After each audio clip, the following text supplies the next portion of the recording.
everyone knows what's your body temperature, 98.6 degrees, right? That's the standard human body temperature. That's actually not true anymore. That was true in 1905 or 1907 when the Harvard whoever was measuring average human body temperature. People on the whole have gotten, I think, whatever that is, 15 to 20% colder. Everybody's doing cold plunges now, bro. Yeah. That's it. So yeah, people have gotten colder, which is one way of measuring average basal metabolic rate. You know, I'm not necessarily claiming that seed oils are the only cause of this drop in body temperature. But clearly something is going on with humans where we're much less metabolic than we used to be.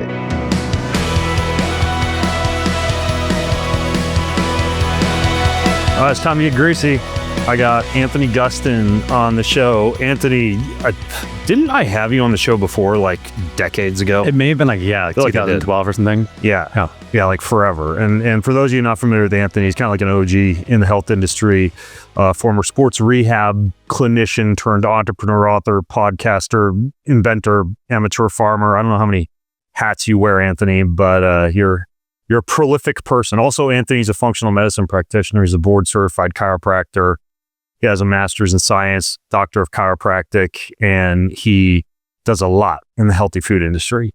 Along with Anthony, hooray, surprise, we get a three-way show here. Steven Rofrano, who's basically building like the Frito-Lay of health food, and we'll talk a little bit about seed oils and chips and why Steven's made something that's like my new crack hanging around the pantry. But I really want to take a dive today into seed oils in general. And these chaps are a couple of the most informed dudes that I know on the topic. So I get so many questions from you guys about, I don't know, whether or not you need to avoid the cold expeller pressed canola oil cold food section of Whole Foods all the way down to, is this olive oil okay? So anyways, we're going to dive in. Anthony, Steven, welcome to the show, fellas. Thanks for having us. Yeah, and there's obviously a ton of places that we could go with the whole seed oil chat. And because we have so much to cover, I'm going to skip asking you, like, you know, what you had for breakfast and where you were born and how you were raised and all that jazz. And I just want to jump straight into the science. You guys game to do that? Yeah, sure. All right, cool. We'll do it. So I kind of sat down before the show and I thought, what are a bunch of questions that I wish I had a better answer to when it comes to seed oils? You know, some based on omega-6, omega-3 ratios, some based around heat stability and oxidation. But probably the first thing that people hear about when it comes to seed oils or the polyunsaturated fatty acids, the PUFAs in seed oils, is that they're unstable and they get damaged when they're heated. Different people have different ways of explaining why that's a problem, but why would you guys say that that's an issue, the heating of PUFAs in general? Yeah, I think that we look at why linoleic acid, which is an omega-6 fatty acid, predominantly found anywhere from like 20 to 70% in seed oils, which is, besides nuts and seeds, mostly like low single digits in our food supply. There's two main things that make those bad. Like the molecule isn't bad itself.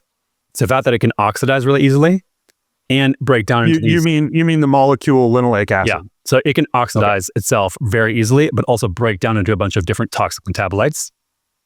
And so it's not just heat when I think about oxidation of these molecules. It's sort of a function of time times heat times oxygen times light. And so all those factors sort of combine to see like how fast and how much does this oxidize itself, as well as lead into these toxic metabolites. Okay, so time, heat, light. Those are the three things that would actually somehow cause damage to linoleic acid. Yeah, and exposure to oxygen, yeah. Yeah, which conveniently your body has all of those in large quantities. You mean your body has time, obviously. It's got oxygen. It's got heat. Yeah. What about light?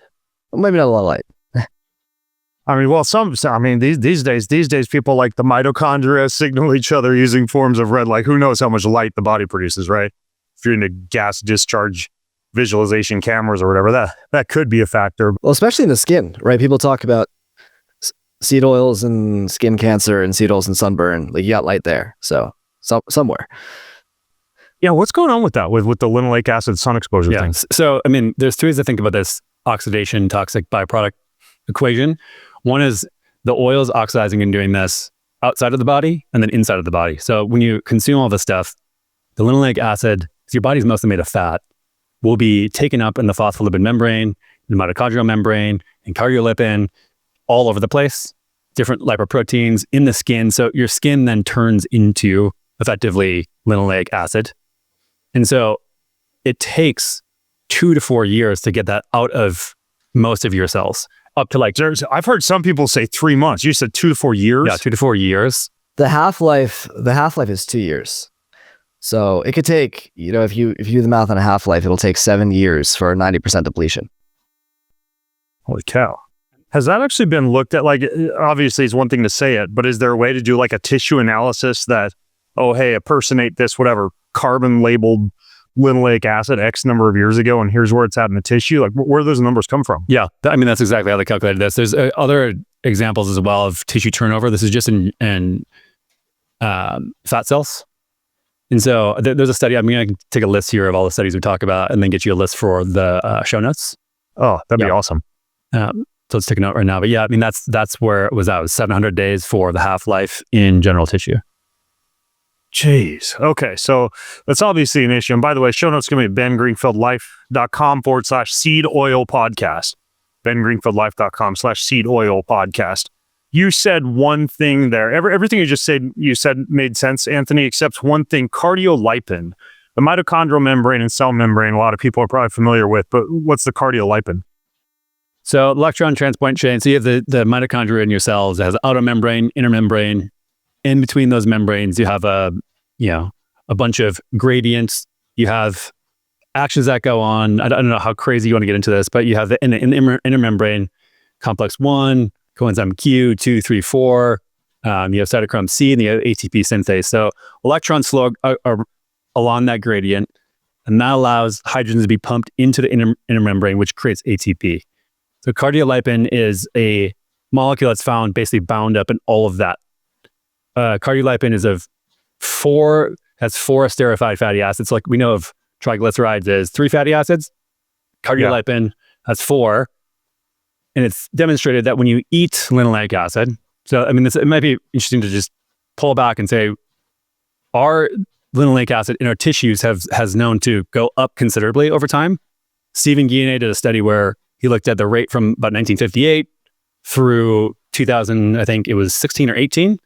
And it went from low single digits in our cells to above 20+%. So we know that the more we eat, and our diet composition has gone from low single digits to now 35% of our calories are coming from linoleic acid. So the more we eat, the more we bioaccumulate because it takes so long for it to get out of our cells. So as it gets accumulated into the tissues, different fatty acids will then start switching out. So the cardiolipin, which is made of the linoleic, which is made of fatty acids, then starts swapping that out for linoleic acid. The reason this is a problem is because, again, we talked about in your body, heat, time, etc., starts oxidizing. This starts changing the shape of that inner mitochondrial membrane, which does a lot of things. One of them is that opens up the cytochrome C, which has a heme group in it. And that itself has oxidizing properties. Iron, like free iron in the body, oxidizes then surrounding tissues.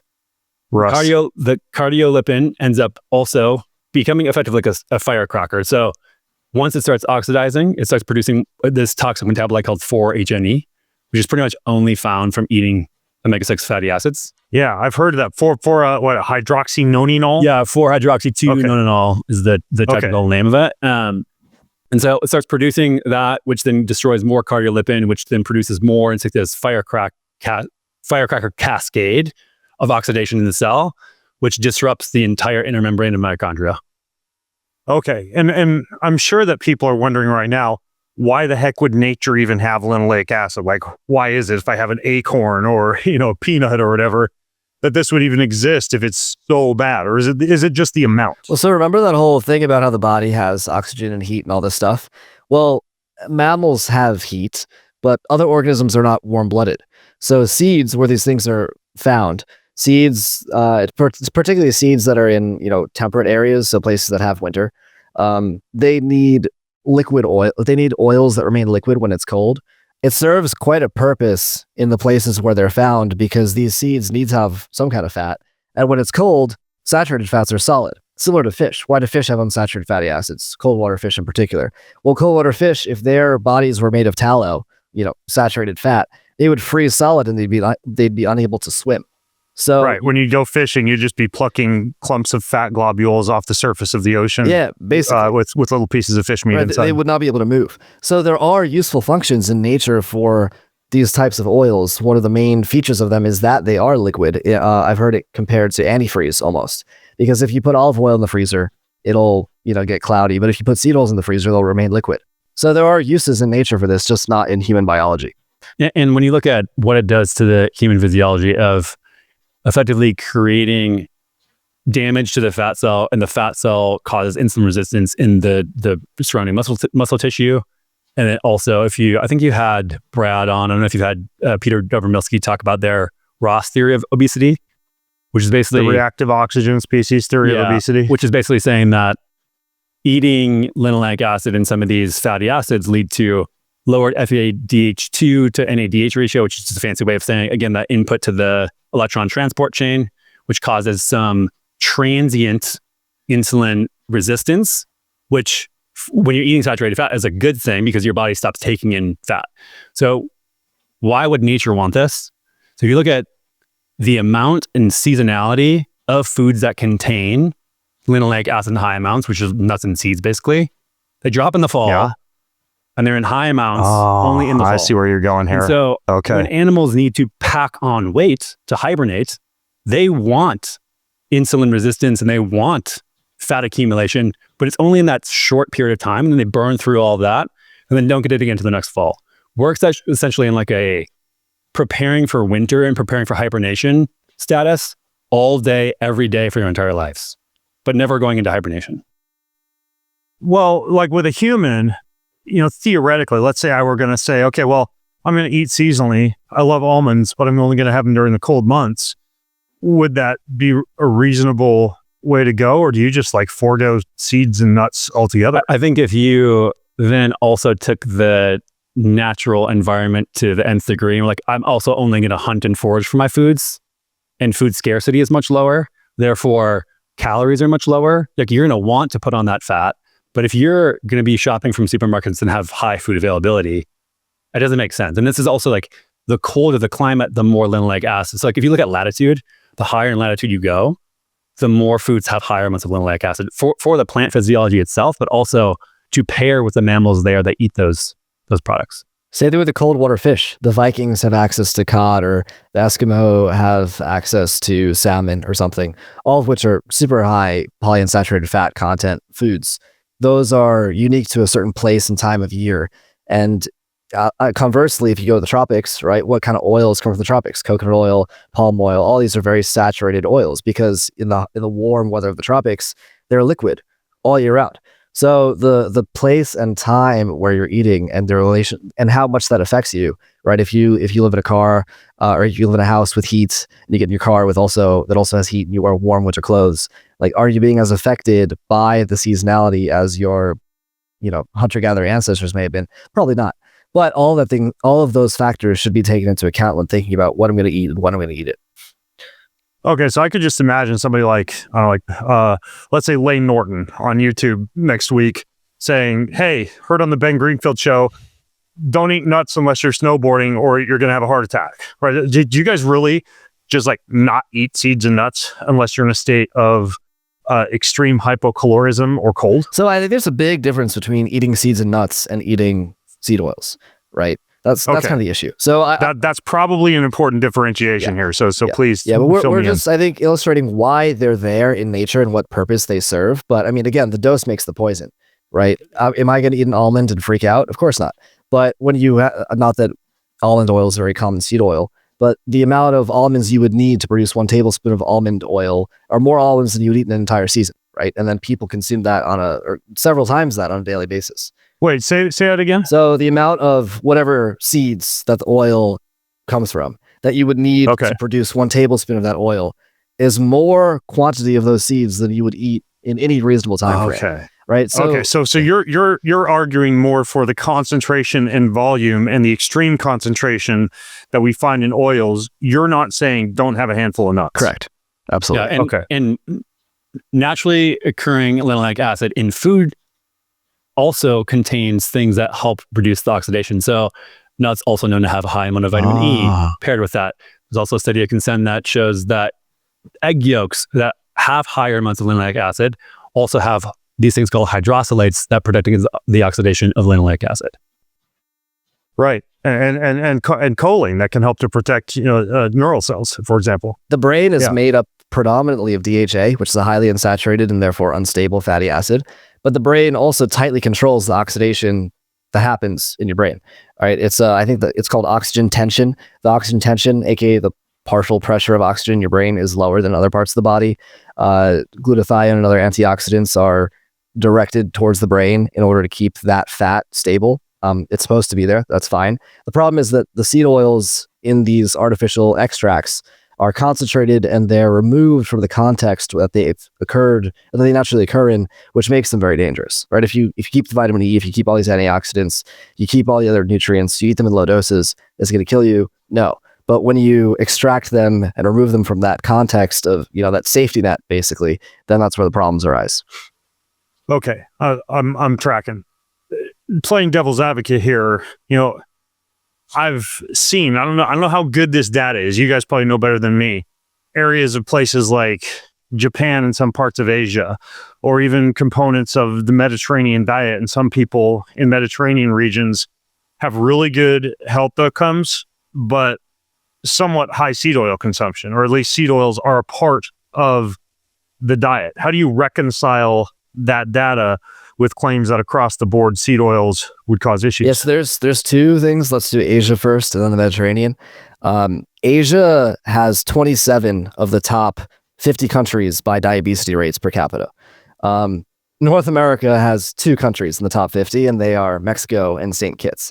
So while the Asian countries may not, like China, for example, may not have the obesity symptoms, they clearly have other symptoms that are not so great. And also importantly related to, metabolic syndrome and all these other things, right? The diabetes rates of Asia are kind of off the charts.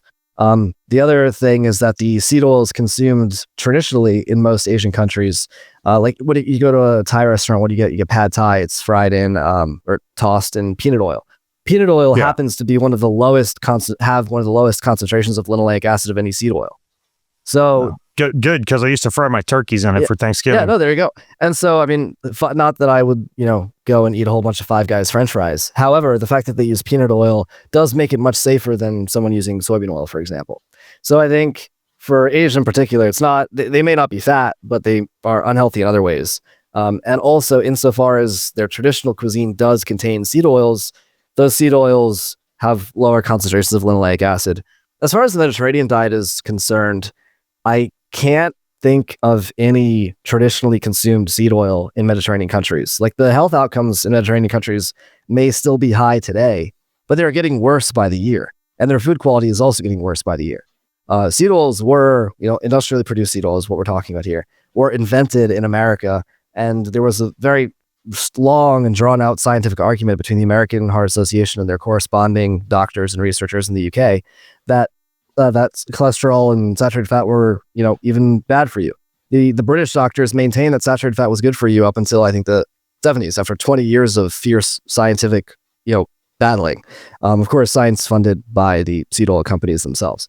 So yeah, in summary, the Mediterranean countries may be healthier than us today, but their trend is getting worse, and they also have historically not consumed high degrees of polyunsaturated fats at all.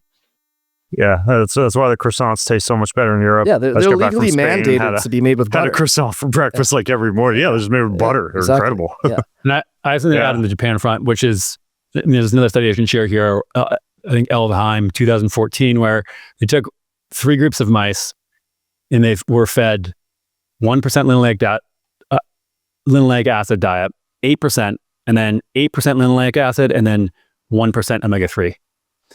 The 1% totally fine. 8% was morbidly obese. Wow. the 8% plus 1% group did not get obesity, but they died of liver failure and heart disease. And so it seems like omega-3 in small amounts with omega-6 in particular has some protective benefits for getting fat, but you still have high incidence and rate of issues because it's the omega-6, the total omega-6 still breaks down into these toxic metabolites. And so it may help with obesity, but still have all these downstream effects on the mitochondria. Okay. Now, that's something people might find confusing because you also hear in the oil debate the claim that, oh, hey, we're eating whatever, a 20-to-1 or 30-to-1 ish omega-6 to omega-3 fatty acid ratio. And in primal ancestral times, we're eating a 4-to-1 or a 3-to-1 or a 1-to-1. When people say that, is the omega-6 piece synonymous with linoleic acid, or is there something else about the omega-6s that make them an issue when consumed in excess? I think that it's impossible to square it's the wrong thing to look at, because if you're consuming 10 milligrams of fat total and the ratio is 20-to-1, it's not going to be an issue. If you consume 3 liters of fat and it's 1-to-1 ratio, not going to be good. Again, all this omega-6 still has to break down. It gets stored in your body. It oxidizes over time. It turns into these toxic metabolites. And if you were to balance out, even the recommended daily intake, which is why that study was at 8%, from the USDA is 5 to 10% of our calories from these omega-6 fatty acids. The food availability is actually 30%. And so we're getting way more than that. So to eat a 1-to-1 diet, you'd have to eat anywhere from 12 to 30 salmon fillets, wild-caught salmon fillets a day to get that back up to a 1-to-1 ratio, which is obviously impossible. So when people say things like PUFAs are heart healthy, are they totally off base, or are there shreds of truth to where that's coming from? That claim is generally shared because what happens is when you consume these fatty acids, your LDL cholesterol goes down. But what's not shared is that your LDL cholesterol gets oxidized, eaten up by, gives a signal into macrophages, turns into foam cells, and gets deposited in your endothelium as plaque. And so that's why your LDL goes down while eating seed oils. So yeah, LDL may go down. That doesn't mean that you actually have better outcomes from heart disease. I'll ask because I know some people will real quick. Are you just saying that, or have they actually shown that when you consume PUFAs and LDL decreases, there's increased plaque accumulation? Yeah, I mean, there's a paper from James and Antonio outlining this entire process of how, from 2018, I can share again in the show notes. You almost cannot get oxidized LDL without linoleic acid, and oxidized LDL is required for the macrophages to turn into foam cells. You cannot, the guy who found the LDL receptor did a study to say, oh, great, we figured this out. Let's turn these into foam cells. Was impossible. A follow-up study had to be done, and it had to be oxidized to be taken up into foam cells. And that could only happen with omega-6 fatty acids. That's an important differentiation because it's still pre-published, but a paper came out, I heard about it yesterday, that there is no significant association between LDL and coronary plaque. But from a semantic standpoint, you did not say LDL, you said oxidized LDL. Correct. So 75% of people who have heart attacks actually have a normal LDL level. But people who have oxidized LDL have 16x more risk for a heart attack. If I go to my doctor and get a blood test, can I get oxidized LDL, or is there any way to know if the LDL is oxidized or non-oxidized? Yes. I mean, it's pretty ubiquitous at a lab company at this point. Will most doctors run that? No. You can also figure out, I know that ApoB is a huge point of contention around, is this predictive for or causative in any way? You can also, with Boston Heart Health, get an oxidized ApoB and look at that from an oxidized level. So there are ways to measure these things. It's also important to note that 9-HODE, which is another toxic metabolite from oxidized linoleic acid, is used as a marker of atherosclerosis. That and 13-HODE are found in atherosclerosis and plaques 30 to 100 times fold.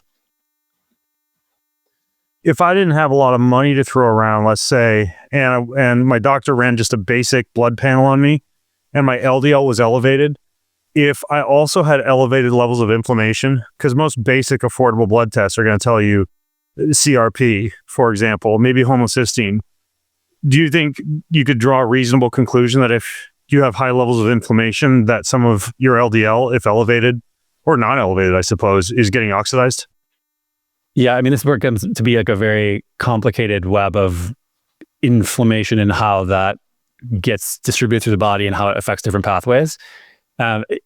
Is that connected to like, what would a person do about it? That's what I care about generally, especially when I was practicing with patients. It's like, okay, we have this data. Now what do we do?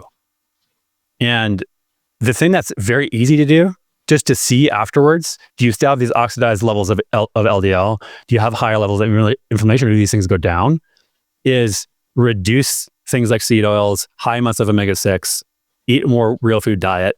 And generally what happens is oxidized LDL goes down, LDLP goes up, LDLC goes up. So you're basically trading out oxidized LDL for quote unquote regular LDL. Okay. All right. That makes sense. We've talked about the linoleic acid and the issue with heat and oxygen and light and temperature.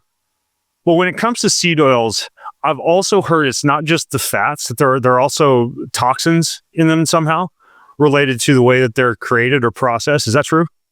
So hexane is used in the processing of seed oils. The question is how much of it can be actually removed. Hexane is fat soluble, so it's this goes into the whole sort of FDA, like what do they regulate for? The FDA cares about, if you get inspected by the FDA, if they come to our factory, what are they going to look for? They're going to look for microbiological contamination pretty much 99 out of 100 times. On their 100 thing long checklist, most of the things they're looking for are things that have implications for microbiological activity. And so part of the issue is that stuff. You mean like E. coli or something? Yeah, whatever, bacteria, stuff that's dirty, things we're not sterilizing, this or that, the other thing. They don't check for certain contaminants, or they don't care about it. They actively don't. Like they'll recommend you use plastic for almost everything if you can, even though that will mean there are going to be microplastics in my food, right? They'll say that's okay because they don't care about that kind of thing. They care about bacteria. Same thing with these solvents, other chemicals, the deodorizing, the bleaching, all the other stuff that people do with seed oils.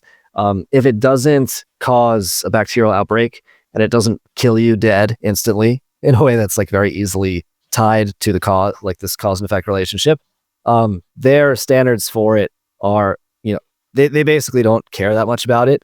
And so, I mean, there's an entire industry around the production of seed oils and making them taste okay. These rotten, rancid, oxidized fats.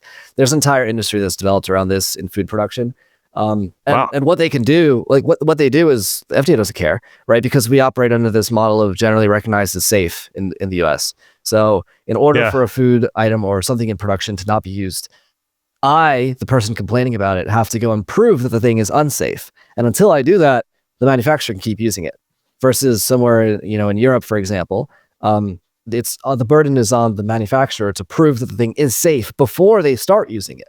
So it's the burden of proof is on a completely different party, and it's way more rigorous over there. Which is why, I know this is getting a bit beyond your seed oils, but this is one of the reasons why they have so many substances that are banned from usage in food or agriculture, and arguably one of the reasons why they're so much healthier than us is because their food industry is unable to use as many chemicals as ours is.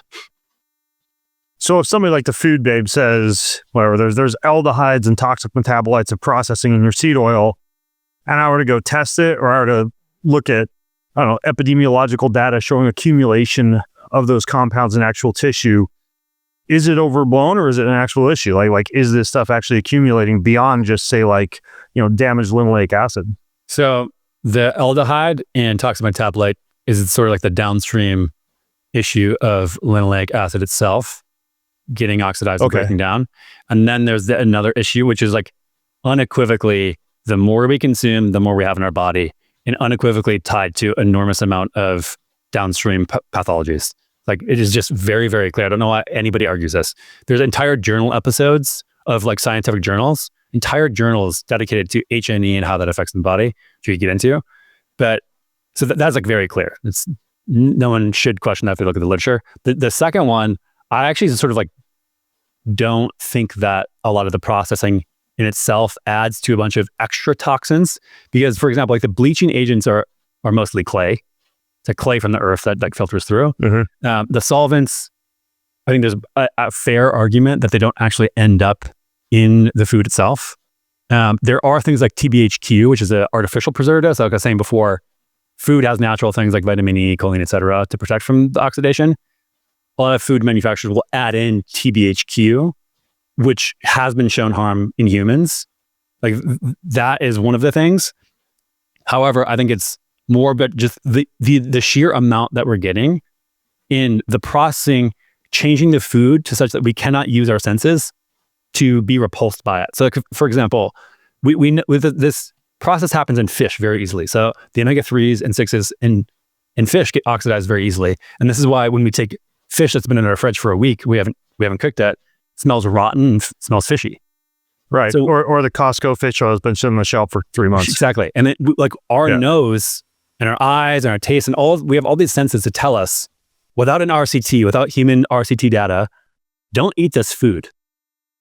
When you put the seed oil through all this crazy manufacturing, add all these chemicals, bleaching, deodorizing, refining, et cetera, what we're doing is we're stripping our body's ability to tell, is this an okay food to eat? Because before it goes through all these steps, and it's just the raw from seed to fat. I don't know if you've seen like how canola oil is made, et cetera. Like you would see that and just know without having to have data, this is not a food to eat because I'm internally repulsed by it. And so that's why I think the processing itself is bad.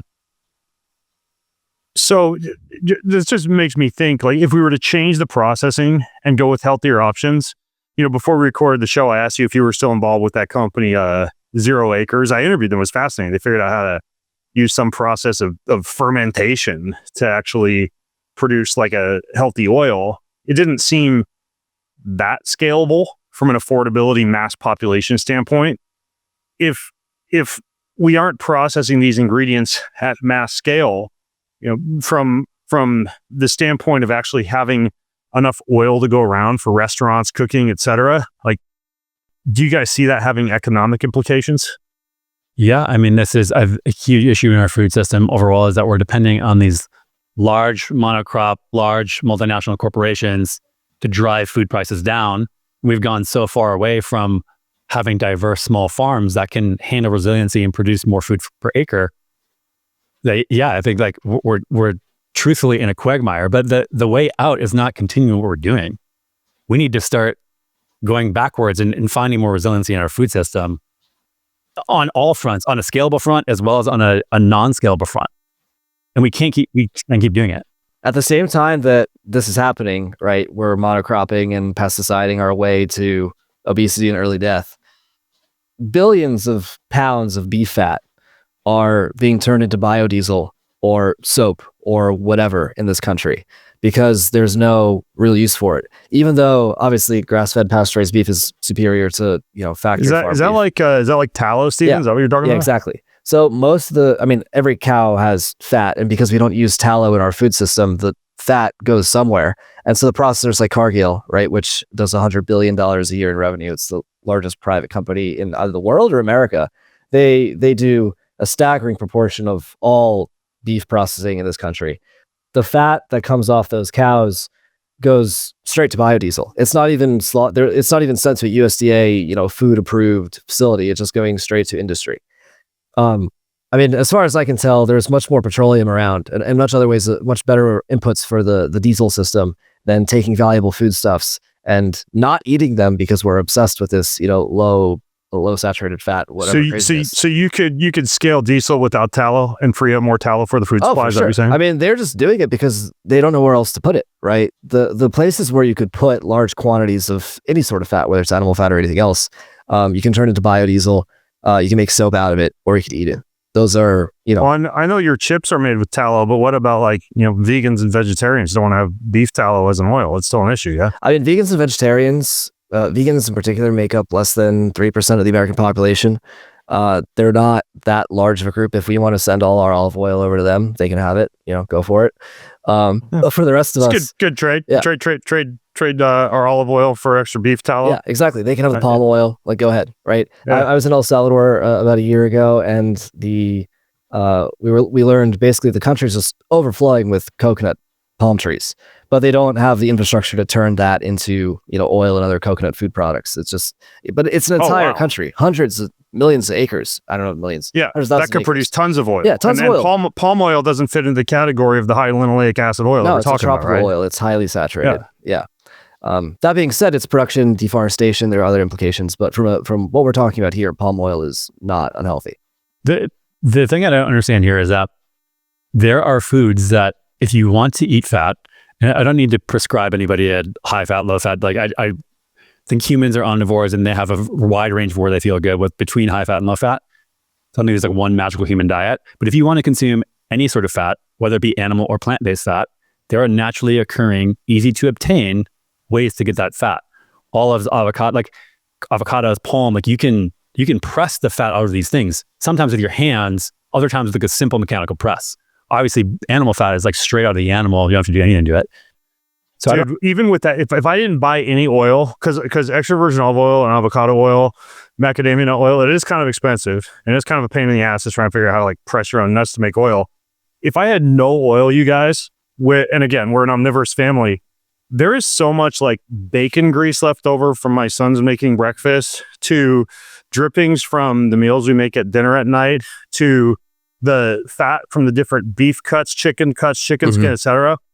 I don't actually have to buy oil. I do it because it's convenient, but just for our small family, there's enough fat to go around for days just from our normal cooking processes. I just think a lot of people maybe don't have the education or the know-how about how to just like save it, preserve it, put it in a Pyrex glass containers, toss it in the fridge. Some of it's fine on the countertop. Like, it's not that hard to have enough fat to go around. No, just throw it out, right?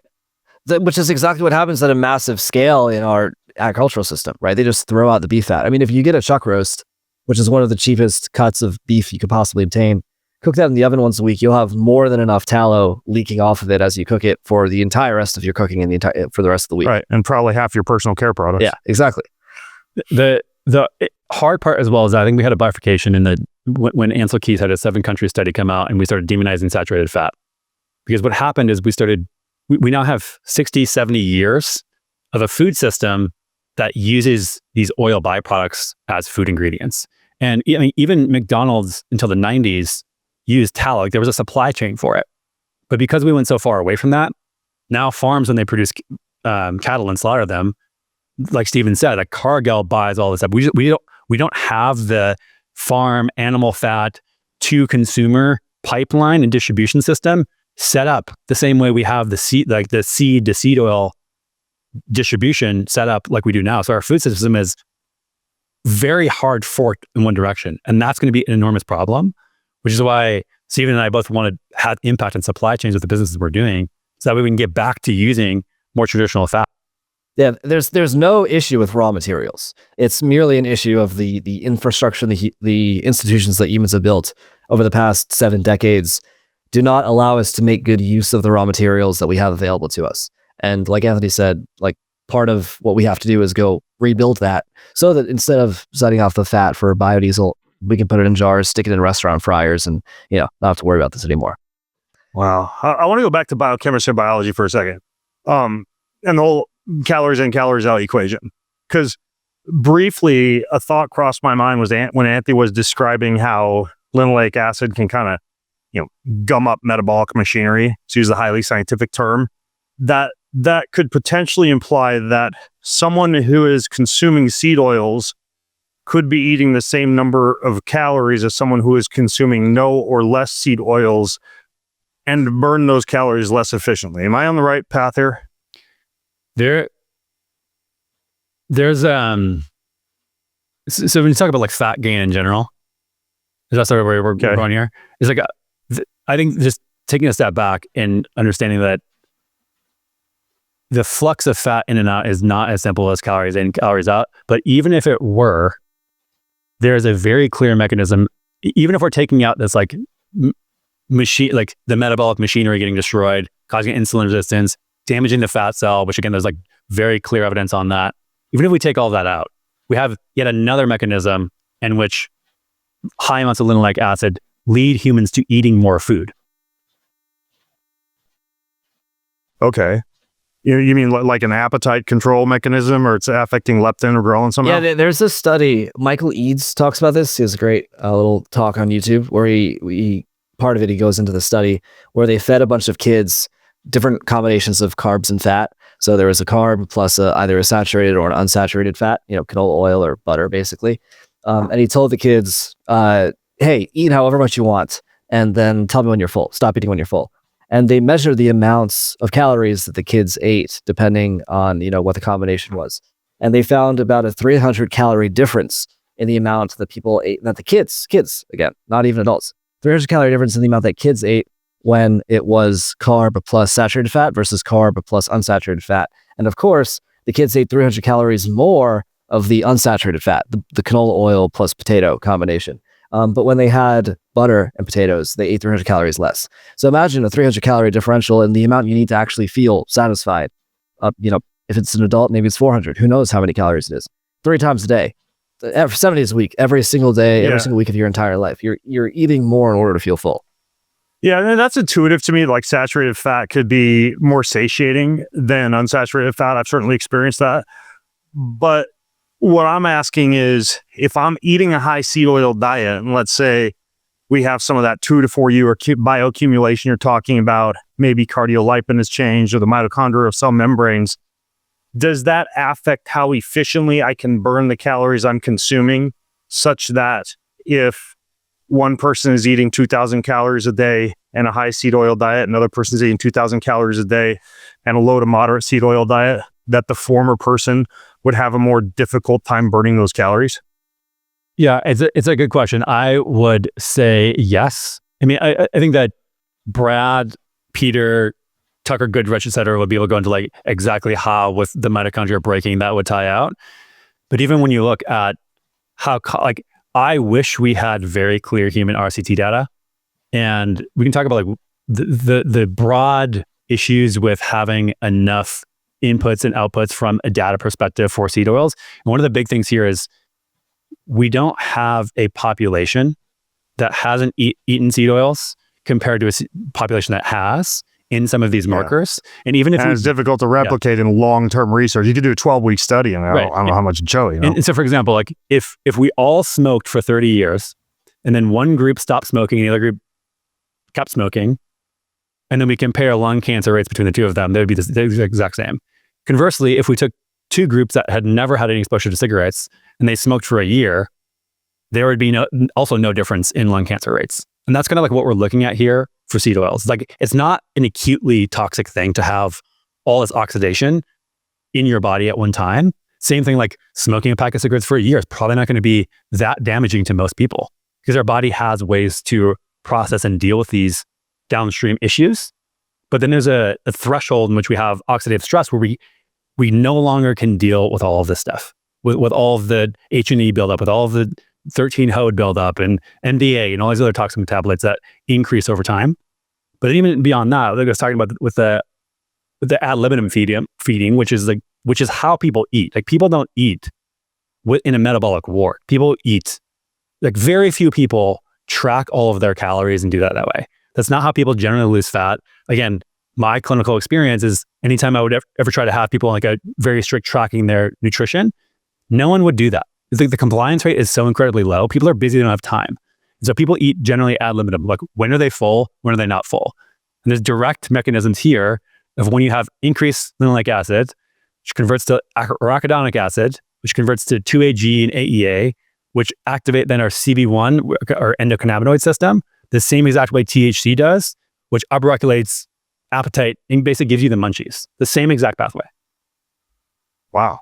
And so this is why, like, a difference between saturated fat. So like that, I think, what is Snoop Dogg that has the new THC dusted Dorito-esque chip brand? That's like the worst of both worlds for appetite satiation. It's a great business move. And probably high soybean oil, something like that.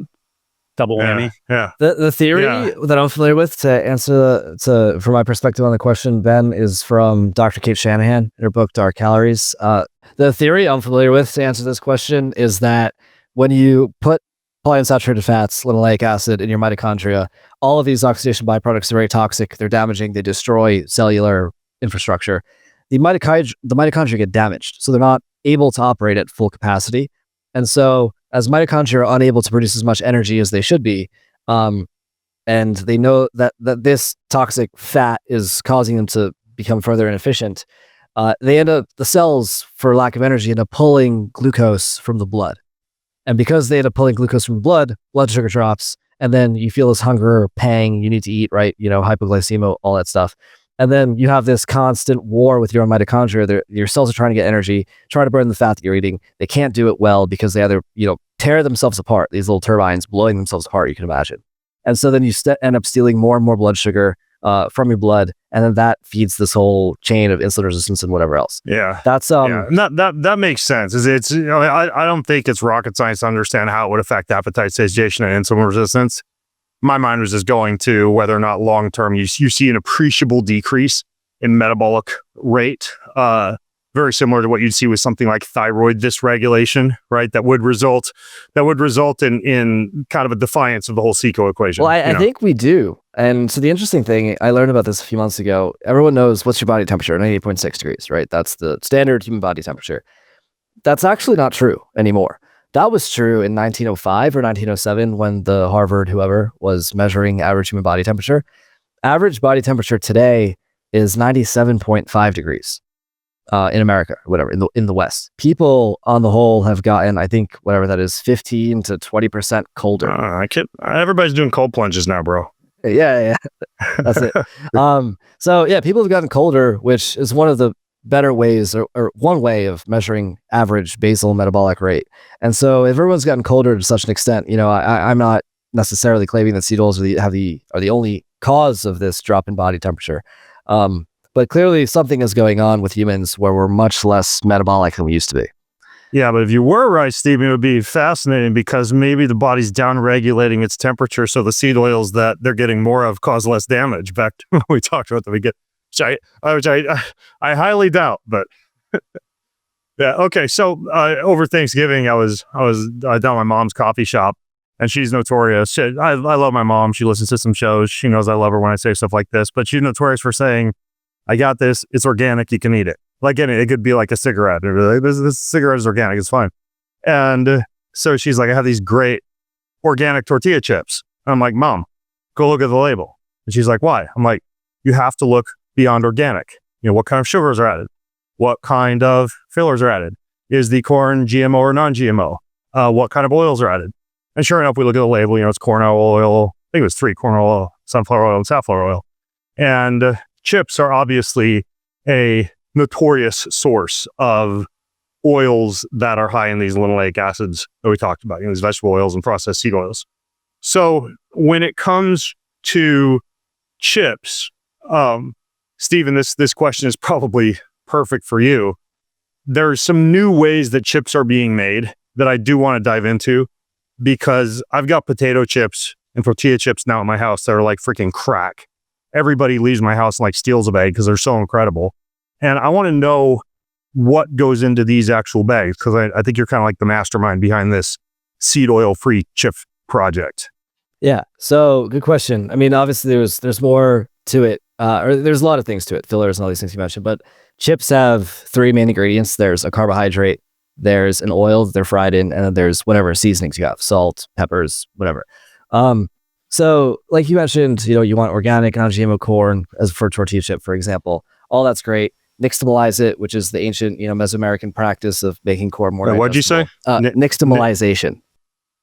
Nixtamalization is the ancient Mesoamerican practice of boiling corn with limestone, basically, which makes it more digestible. It's similar to how you might soak nuts or sourdough ferment wheat to make bread. Nixtamalizing accomplishes the same, phytic acid and anti-nutrient reduction that, is important when eating seeds and grains.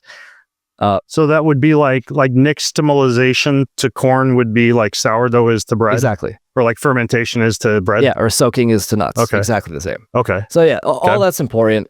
But the main thing that, the reason why we're talking about this is the oils. So virtually all chips are fried in seed oils. Not only are they, it's so crazy to me how, like you mentioned, the bag of chips had, sunflower and or safflower and or corn oil. Like they don't even know what's in their own chips.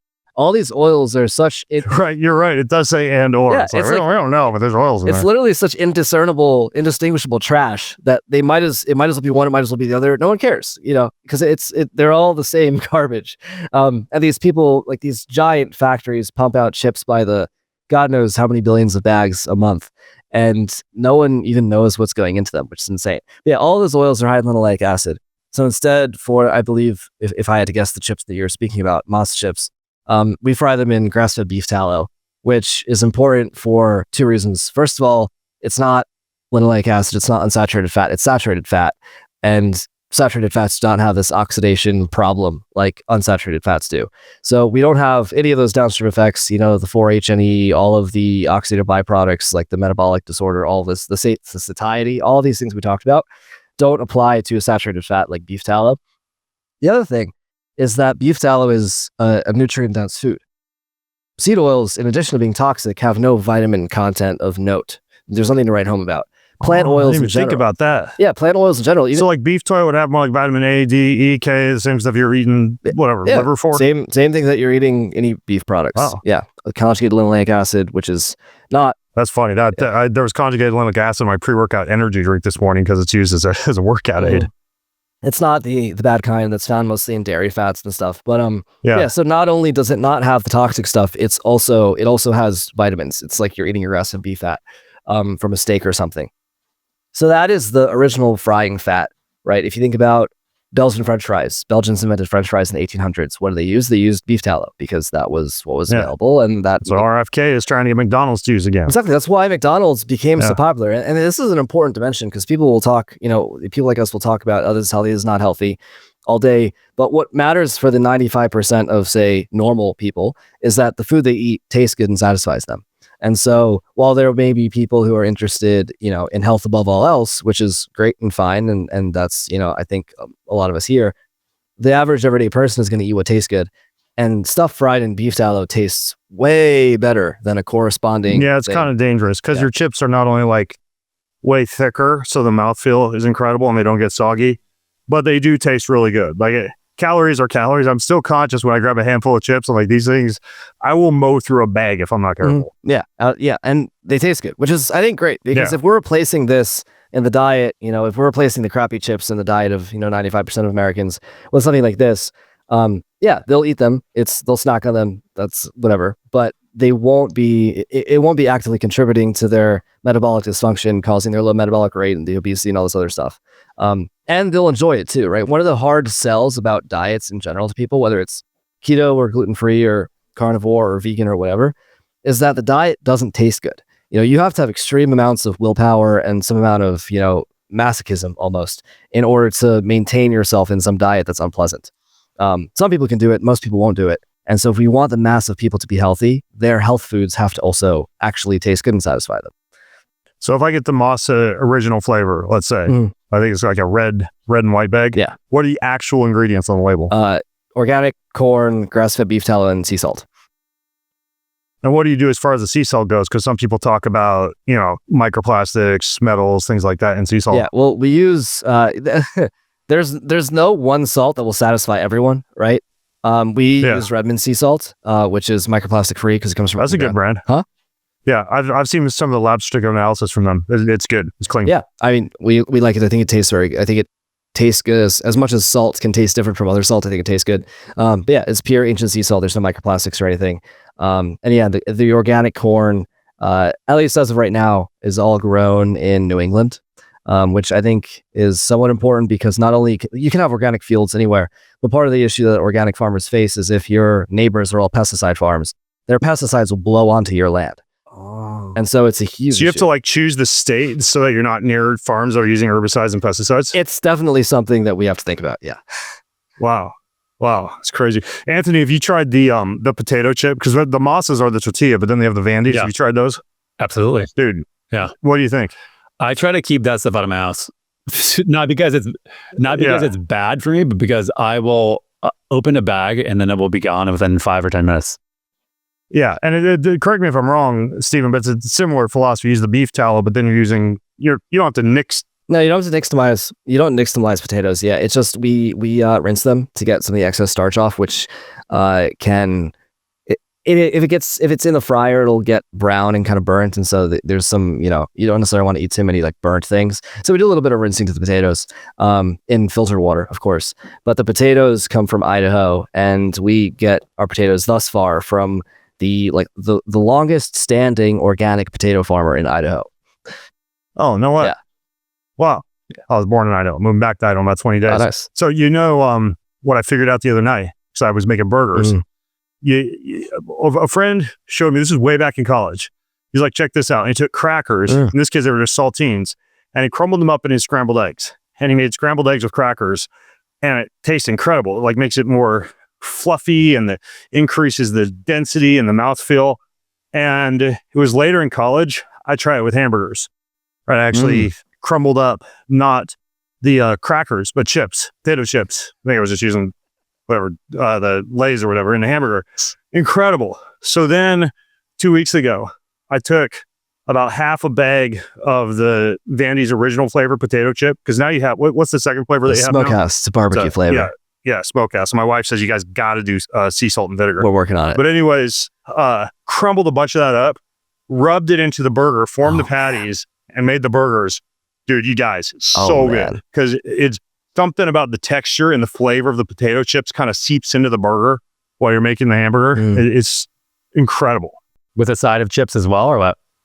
Oh, of course. Oh, yeah. Yeah. So like here. Even when I was in high school, one of my favorite things to do was I make a sandwich. And the very last thing I do is I line right underneath the top layer of bread with a couple of stacks of chips, crunch it down. So every bite of sandwich is just crunchy chip goodness. That's awesome. Yeah. And it is kind of cool because it's kind of like when that company, they're not perfect. They actually do have some sunflower oil in them. But when that company Magic Spoon came out with healthier for you cereal, it was awesome because I could go back to my nostalgic cereal flavors again and be doing, Frosted Flakes or Fruit Loops, but a healthier, high protein, low sugar version of that. This is similar for me. It's like, whoa, I'm back to before I understood what actually goes into processed foods. And I'm able to have chips again. And now I've got guacamole and salsa in the refrigerator again. And now I'm crunching the chips. Well, for me now I make wraps instead of sandwiches, but I crunch the chips into my wrap. And so they're amazing. The spices thing, is that something you need to be concerned about though? I thought you might know this, Steven, because, I like Traeger, but they'll send me these rubs, kind of like done for you rubs. Obviously people will get spices like Morton's, and I forget the other one, super popular from the grocery store. With the spices, is that an issue? Or is spices just spices? I mean, it's definitely an issue. I do want to clarify though that the amount of spices in any product is always so small relative to, say, the 25% of all calories or whatever it is. I forget what Anthony said. The large percentage of all calories that we eat that are seed oils, right? Like that's a big deal. If the dose makes the poison, that's the biggest dose of anything that we get. So, I mean, yeah, I am of the personal philosophy that I want to optimize and tweak every single thing and make it perfect. However, to be completely fair, spices are a very small portion of whatever it is that you're eating. But just to give you an example, for like lime, after we had the original flavor, I thought, okay, let's do a lime chip. Everyone has a lime chip. Late July's lime chip, Siete is lime chip, Tostitos is lime chip. Okay, people want lime tortilla chips. So I went about looking for organic lime powder because I don't want, other weird ingredients in it. And I couldn't find a single vendor of pure organic lime powder. And I was like, this is weird. How do other companies do this? Like, surely there's lime powder. Limes are everywhere. It shouldn't be that hard. I looked at some other brands. I'm not going to name names, but people can figure out for themselves. One brand was citric acid and lime essential oil was their lime flavor on the ingredient label. Another brand was lime juice powder and maltodextrin for their flavor. And there's variants of all this, but I couldn't find a single one was a picture of a lime on the label. Plug your nose and imagine it tastes like lime. Literally, right. I mean, so for the lime and citric acid, it's like the lime oil is the fragrance flavor, and then you get the citric acid for the sourness. And so I'm like, I can't tolerate this. Like, we're not going to do that. I had already ordered all the green bags for the lime flavor though. So like, we're already committed. We have to make this recipe work. So we ended up buying cases and cases of organic limes from our local health food distributor, slicing them with a deli slicer by hand, and then dehydrating them, grinding up the dehydrated lime discs into a powder, and then sprinkling that on the chips. Like that's what we had to do. I literally could not buy a lime powder. And so we're facing the same issue. You mentioned salt and vinegar chips. Same issue with vinegar, right? It turns out that it's very difficult to turn certain liquids into powder, because if you evaporate them, there's not any there's nothing solid to really like sprinkle on a chip. So to turn vinegar, it's like pixie dust. Huh? It's like pixie dust. Yeah, exactly. Right. Like if you if you boil a pot of vinegar, it might leave a film of something vinegary on the surface of the pot, but there's no powder. You can't put that into a chip. So it's incredibly difficult to try and figure out for a lot of these liquids. Vinegar is another example. And then also dairy products, right? Like the cheeses, how to turn those into a spice that does not have any other like weird fake fillers and ingredients. It's not trivial by any stretch of the imagination. Again, does it matter that much? Is a little bit of maltodextrin going to kill you? Probably not, but I want to be perfect about it. And so we're taking our time to figure out how to do this the right way.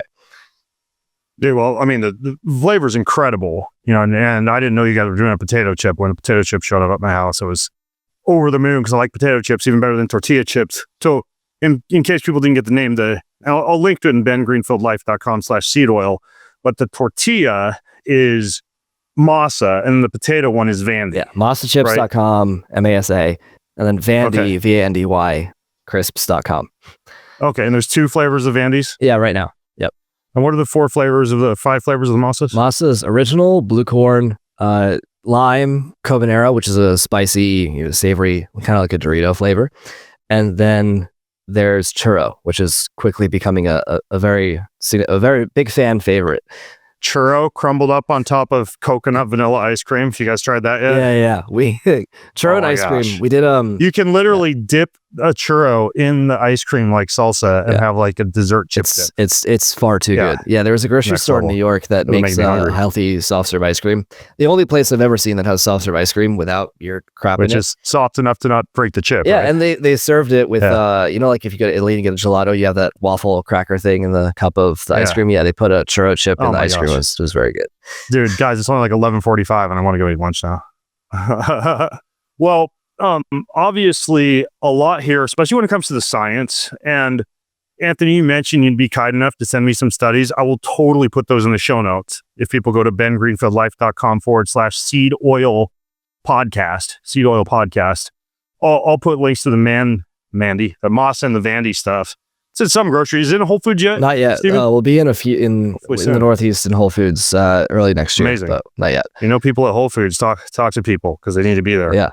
My opinion. Yeah, please. So yeah, check out the show notes and Anthony, just like email me the studies and I'll put them in there as well. Gotcha. Okay.